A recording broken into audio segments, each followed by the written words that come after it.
When you think of the term the people's champion of Australian racing and Bathurst, today you think of Craig Lowndes, but there's no doubt that before Lowndes it was Brock. Number 1 in the grid position is Brock. Number 2 is Bond. Number 3 is Scott. After his amazing period of all those wins in the 70s and the early 80s, things got harder in that period of late 80s, early 90s. The arrival of Group A and the international touring car rules made things tougher, made things more competitive. He probably didn't have the advantage that he had in previous years with the local rules, but still, he turned in some of his most amazing drives up there in a wide variety of cars. This is the era when he drove BMWs and Ford Sierras. It was a very different time for Peter Brock. They're racing and Walkinshaw gets a blinder, but so too does Johnson, and Johnson will split them. I love looking back at the 1985 Bathurst race. It was not a win for Brock. In fact, he didn't even finish the race, but the drive he turned in late, although he wasn't going to win, I mean, he's chasing John Goss in the factory Jaguar that is the fastest car on the track, albeit with a broken seat at the time. The Commodore's underpowered, it's under Group A rules, it doesn't have the speed of these other cars, but Brock was dogged. He just didn't give up that day. A broken windscreen now for Peter Brock, and if he hasn't got enough problems today... That'll be murder to see through that and on the sunlight coming up pit straight. And even when they cracked the windscreen, they pulled it out, they had to pit him and kick the back one out under the rules. Boom. Boom. Goodbye, Pete. Super kick. Close the door and away he goes. Quickest pit stop of all time. Yes, and up the head of the field, Johnny Goss. And he took off down pit lane. It was a really inspired drive. It came to naught when the engine failed with 3 laps to go. And I think I heard someone shout, forget it. But I look back at 1985 as one of his best drives at Bathurst, even though it didn't come up with a result. Oh, look, okay, look, I'll talk you around the track here. If I get it right, I can go through here and keep it flat. It's a bit of a worry. Moffat rigs, I'm crazy doing it, but you can. And just try and float it through these corners. It's only 5,000 revs, but the main thing is to give your car a very easy time, and as you can see, you can still go fast. Now, I brake very late here. There's a lot of time made up just here.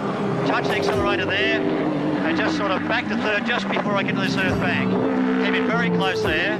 Cross the dipper, down here, keep it flat, in third. A lot of people use second. Ford fans must have choked on their cornflakes in 1986 because here was Peter Brock in the 05 Commodore at Bathurst, the car that we knew and loved him in, and his co-driver was Alan Moffat. Bring your way back up. We got some pictures of Dr. Eric. I got a phone call out of the blue from my secretary and said, Peter's asked me to, would you like to come down for morning tea? Morning tea evolved pleasantly into lunch. A long lunch evolved into afternoon tea. And I drove home in a new Commodore. What on earth was going on here? These two great stars of the 70s and early 80s had got together, so they were the dream team. The race, though, didn't work out for them. Alan had a crash in practice that damaged the car. That day, Brocky said, he was so kind to me. He said, don't worry about a thing. Peter Brock standing by with the crew. We'll get the stopwatches ready for this. They got onto the people at Fisherman's Bend and said, fly these parts up. Those parts were everything from the forward on to the front, came up over the Friday night, and the mechanics got it where we went out the next day, and the thing, I came in and gave the car to Peter. I said, this car's better now than it ever was. The best thing we did was we crashed it. And it's running like a Learjet. Moffat out, Brock in. In the race, in those days, the pit lane had big speed humps in it to slow the cars down. No pit lane speed limits like there are in supercar racing now.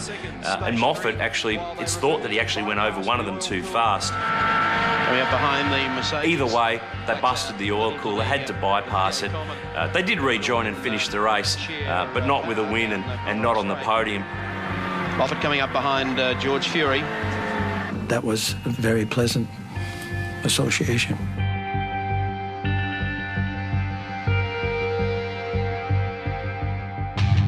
10 seconds away from the start of the James Hardy 1087 World Touring Car Championship.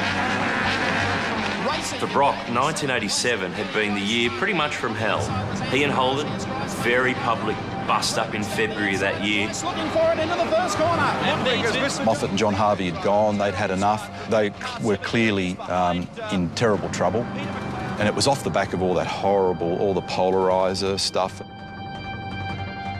He was essentially a privateer, but he still went to Bathurst with 2 cars, with the love and the faith and the support of his amazing fan base. And in reality, he wasn't a chance to win that race. Those Eggenberger Sierras and Alan Grice's Commodore and Jim Richards' BMW, they'd had all the form coming in during the year. But there's something about a guy and a mountain and a day where it rains. It was like a Hollywood script. You couldn't write a better one.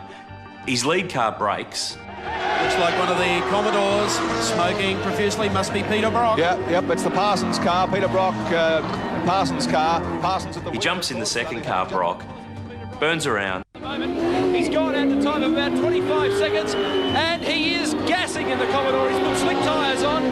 He's in third position. Finishes third. That's a great day. The leading Texaco Sierras are booted for bodywork irregularities, and lo and behold, Brock wins his 9th Bathurst in the most unlikeliest of years. I'll tell you what, I gave it absolute heaps, particularly in the wet there in the finish. And I thoroughly enjoyed myself, I might add. And thanks for all your support out there too. I love the way you're cheering me on. He was a bit nonplussed about it because he didn't, whilst you always accept the victory in this business and they come in all kinds of ways, it probably wasn't the way that he imagined that he could get the job done.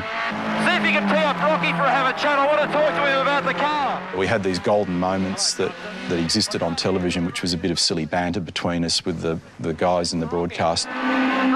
Yeah. G'day, buddy. How are you? Very good, Crompton. Mate, this car's sensational. Where's it been all weekend? Now, you weren't quite close enough to that curb there. Go here. 8-3 along here in 4th. No, I got to 5th, Rocky. Oh, come on. 1988 was, well, weird. Brock was at Bathurst. He didn't have number 05 on his car, and it didn't have a Holden badge on its bonnet. Instead, he was in a BMW M3. His relationship with Holden was gone, so he needed to hook up with a manufacturer. So in all of that, Brocky somehow got the cars and the equipment from the team with Mobil backing and BMW's backing, and I sort of went along with the package, you might say. Bad trouble for Peter Brock. He's in the pits in the number 56 Mobil BMW on lap 37. And he hit a tyre in the middle of Conrod and ripped the oil coolers and everything out of our car. Well, someone lost a wheel or a tyre coming down Conrod Straight, and I was just sitting behind some traffic there, and the bloke in front just dodged out, and lo and behold, here's a tyre sitting on the road in front of me, and I'm doing about 250 kilometres per hour, and went straight over it. I mean, happened to split second. Total disaster, DNF, no finish, no result. It never really was a chance that year, but the fans loved it, Mobil loved it, but he knew at the end of 1988 he needed to get his backside in a really fast car for the next year, no matter what badge was on the front. Went and did a deal with Andy Rouse, who was a British guy, a star of the British Touring Car Championship, bought a couple of his cars out to Australia for he and Brad Jones. At Bathurst that year, Brock took pole, his 6th Bathurst pole. It still stands as a record to this day. As they go to the first corner and work up Mountain Straight for the first time, but a brilliant start by Peter Brock. Shows the way up towards the mountains. The rest of the Brocky the leader, Johnson second, Needsvitz is third, Brad Jones. But they had some hub problems with that car. They couldn't get the right rear tyre off at one of the pit stops. It's major drama there for Peter Brock. The car was up to third. Won't be much thread left when they do get it off. No, there won't be. So Peter Brock just sits there. This was to be number 10. They're still working away, Peter. Must be a terrible feeling to have worked it up into third and just be sitting here in the pits and watching them go by.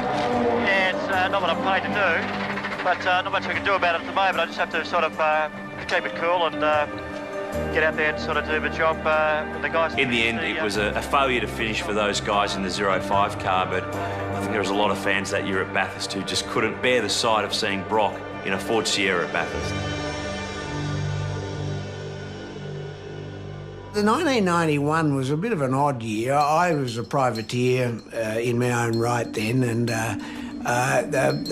Brocky was between contracts or whatever with his situation, and his management approached me to see if I would run and own the team, if you like, quietly behind the scenes, and I was happy to do that. So we had a contract where the actual team was indeed my team, but was presented to the world like it was Brocky's team, which was fine. Look at the rear wheel. It was off the deck over the top of it, filming.